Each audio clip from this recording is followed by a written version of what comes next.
blind like Stevie. Ain't finished school, ain't learning about a pastry. He tried the pastry to end up like Taste Streets. Hey, I'm gonna show you how to do the low shutter transition you just saw, only in Premiere Pro. So first of all, we're gonna open up Premiere Pro.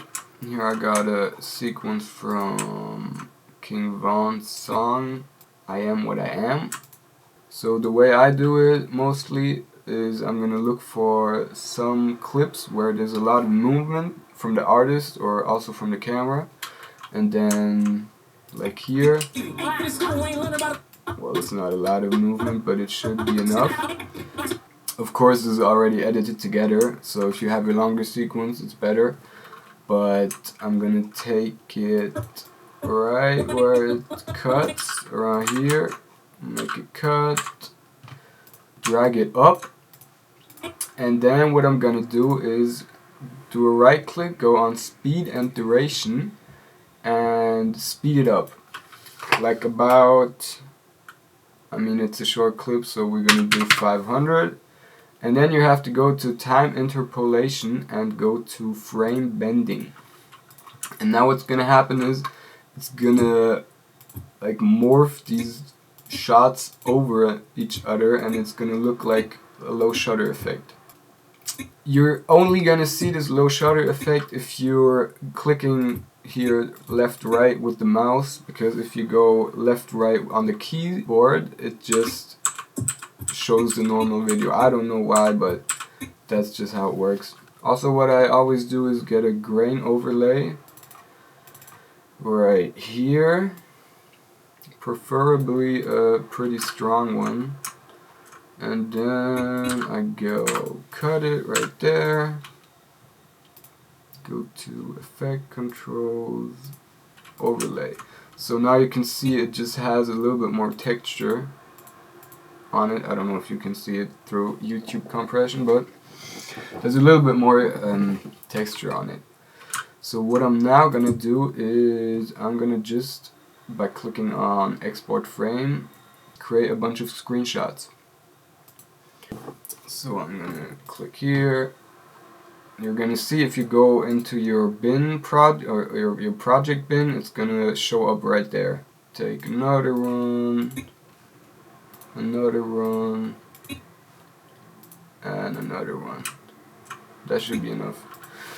Then you can delete the clip and hide the grain layer. And next up, you're gonna select all of your screenshots, drag them in your timeline, and then now what I'm gonna do is align them so we can shorten them. I often go for like 2 to 3 frames for each screenshot. I feel like that's the best option. And then also the first and the last one I'm gonna do a little bit shorter, so there's a little bit of easing.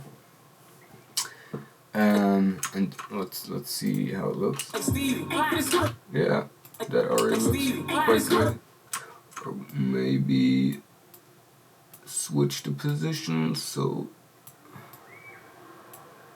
it goes in the right direction. Yeah, right there. Now we got it. Let's do another one. This is a nice clip, which is also pretty long, or longer than the other one. So we're gonna do the same.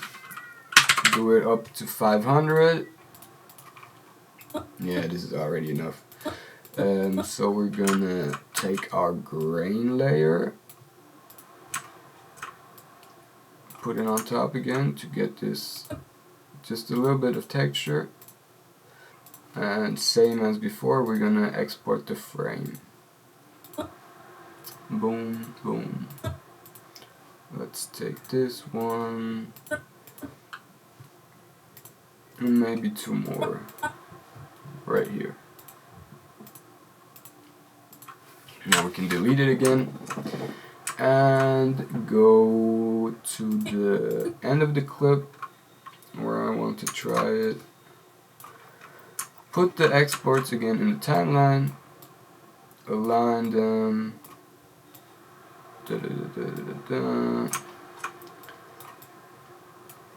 Reduce them again to about 3 frames. Here we go. And now let's try a little bit something different, not as a transition but in the middle of the clip. Yeah. Wait, we're gonna have to put it a little bit more to the back. Yeah, like that. I normally use like a burning sound effect just to make it pop more. I'm not sure if it's loud enough. Yeah, you hear it a little bit. You can make it louder if you want, but